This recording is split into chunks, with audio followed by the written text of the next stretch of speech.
Ceiling ফ্যানের bearing কীভাবে replace করতে হয় আজকের ভিডিওতে আপনারা দেখতে পারবেন। তো সিলিং ফ্যান ব্যারিং রিপ্লেসের জন্য আমরা পিছনকার পার্টের যে ব্যারিংটা এখানে পুলার দিয়ে চেষ্টা করার পরেও খোলে না, তবে আমরা গ্যাস দিয়ে হিট দেবো। হিট দেওয়ার পরে আমরা দেখতে পারবো যে ব্যারিংটা খোলে কি না। তো আমরা মনে করতেছি যে না, অবশ্যই সাকসেস হবো ব্যারিংটা খোলার জন্যে। তো আপনারা নিজেরাও ট্রাই করবেন, অন্যকে দেখার জন্য ভিডিওটা শেয়ার করে দেবেন।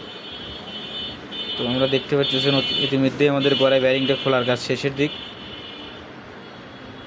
তো হিটটা দেওয়ার সময় খুব সাবধানে দিবেন, অল্প করে হিট দিতে হয়।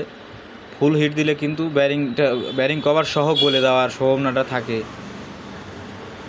দেখেন আমাদের ব্যারিংটা খোলা হয়ে গেছে। দেখতে দেখতে আমাদের ভিডিওটা এখানে শেষ করে দিচ্ছি।